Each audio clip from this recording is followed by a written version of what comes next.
दोस्तों 60 साल बाद केरल के 600 परिवारों को कल केरल हाई कोर्ट ने न्याय दिया है।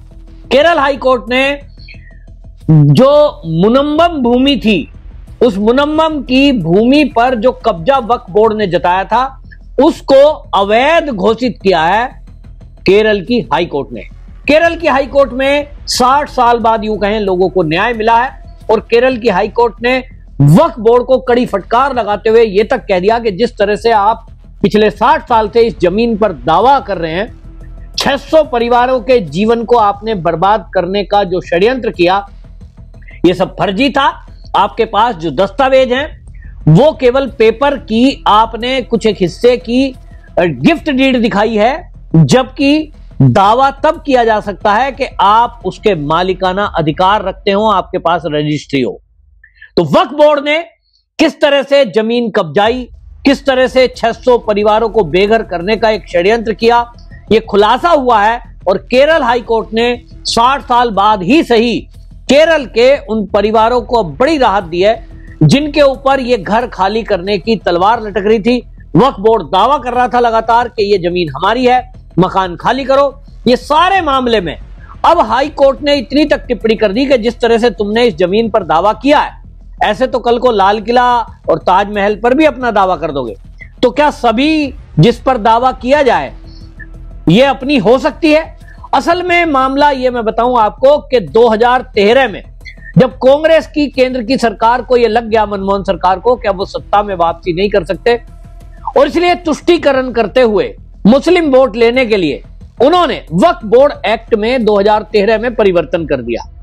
2013 में परिवर्तन करके उन्होंने एक्ट में परिवर्तन करते हुए यह कर दिया कि वक्फ बोर्ड जिस भी चाहे संपत्ति पर अपना दावा जता सकता है और जिस जमीन पर वो दावा करेगा, जो उस जमीन पर रह रहा है, चाहे वो खेती की हो चाहे मकान बना हो, अब वो उसकी जिम्मेदारी है कि वो ये प्रूव करे कि वो ही उसका मालिक है। पेपर उसको दिखाने हैं। सुनवाई वक्फ बोर्ड में होगी, वक्फ बोर्ड के सदस्य ही सुनवाई करेंगे और भारत की किसी न्यायालय में सुनवाई नहीं कर सकता। इसका नतीजा यह हुआ कि पूरे भारत के अंदर वक्फ बोर्ड का जो कब्जा करे हुए लोग बैठे थे, उनको लगा कि अब तो कुछ हो ही नहीं सकता, सारी जमीन हमारी है।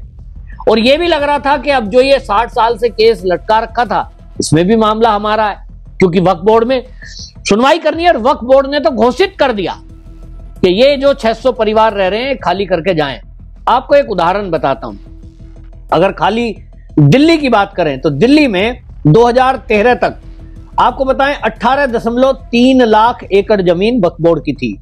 लेकिन जैसे ही कांग्रेस ने यह नया कानून लाया, यानी मुसलमानों का खास तौर पे वक्फ बोर्ड का कब्जा करने का एक बहुत बड़ा षड्यंत्र कांग्रेस ने रचा, तो 2013 के बाद ये 39 लाख एकड़ हो गया। एक साल के अंदर अचानक से भाई मर्जी हो गई ना खुली कि जहां चाहे कब्जा कर लो, जब चाहे जहां चाहे जिस पे हाथ रख दो, वो जमीन तुम्हारी। और इसीलिए इनको लगता था कि मुनम्मम की जो भूमि का केस है, अब इसमें भी इन्हीं के पक्ष में सुनवाई होगी, क्योंकि किसी कोर्ट में तो जा नहीं सकते थे। मोदी सरकार आई, मोदी सरकार ने दोनों सदनों में पास करके उस वक्फ बोर्ड एक्ट को बनाया और बदला, और उसमें ये सुनवाई करते हुए ये उसमें एक अमेंडमेंट कर दिया कि कोई भी जमीन के दस्तावेज तो आपको दिखाने ही पड़ेंगे।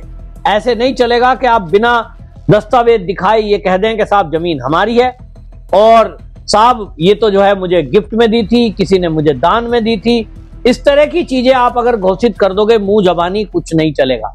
इस केस में, मुनम्मम केस में भी ऐसा ही हुआ।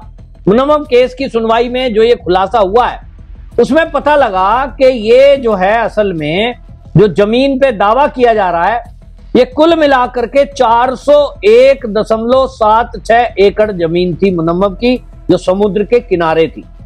समुद्र का कटाव होने की वजह से आज तो ये 135 एकड़ करीब बची है। लेकिन 1950 में, यानी देश की आजादी के मात्र 3 साल बाद, वहां सिद्दीकी सैत नाम का एक व्यक्ति था। उसने ये जमीन जो है कॉलेज को उपहार में दे दी। 1950 में गिफ्ट डीड के तहत ये जमीन कॉलेज को दे दी। अब कॉलेज दावा कर रहा है कि साहब ये तो हमारी है, हमें दान में मिली है। और कॉलेज माने जो वक्फ बोर्ड की प्रॉपर्टी है। और ताज्जुब यह है कि 2019 में केरल वक्फ बोर्ड ने इसे वक्फ के तौर पर रजिस्टर भी कर दिया।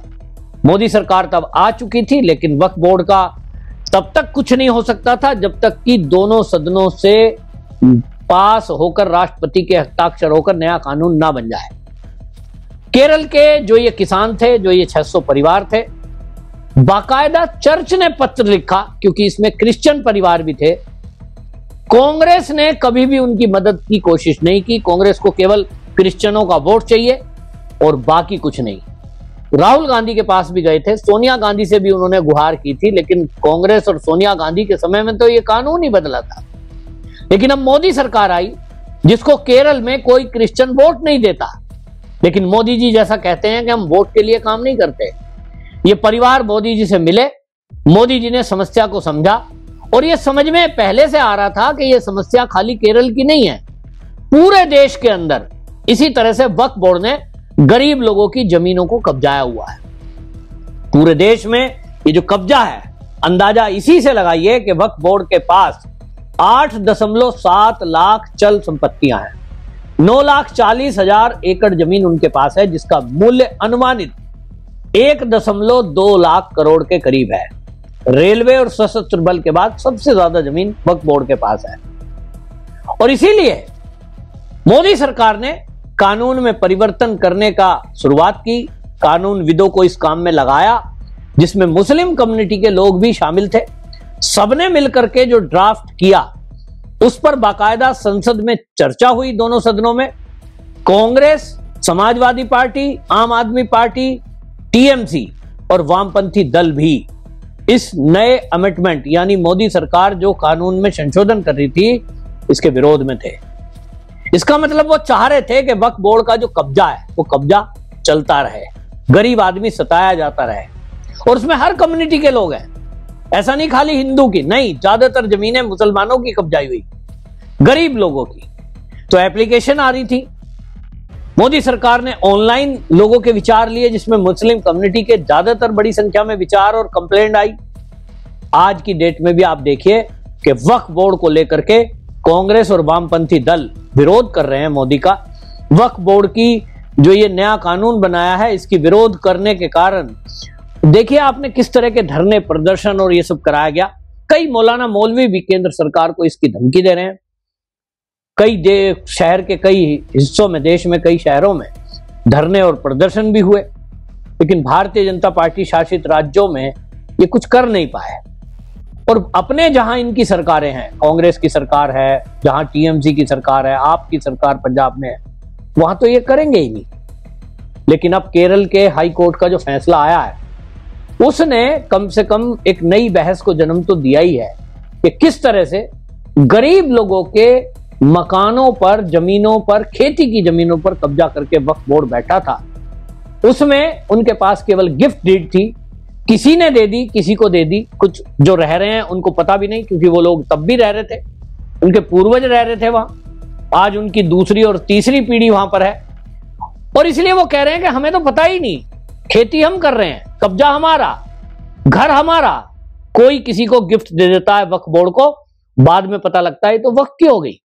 ये अंधेरगर्दी जो चल रही थी, इस पर केरल हाई कोर्ट का जो ये फैसला है, ये बहुत ही मील का पत्थर साबित होगा। और पूरे देश के अंदर अब इस बात को लेकर भी चर्चा होनी चाहिए कि कांग्रेस के शासनकाल में किस तरह से लोगों की जमीनों पर कब्जे करवाए गए, वक्फ बोर्ड ने किस तरह से अवैध कब्जे किए। आपकी इस पर क्या राय, कमेंट जरूर लिखना, वीडियो शेयर करना। वंदे मातरम।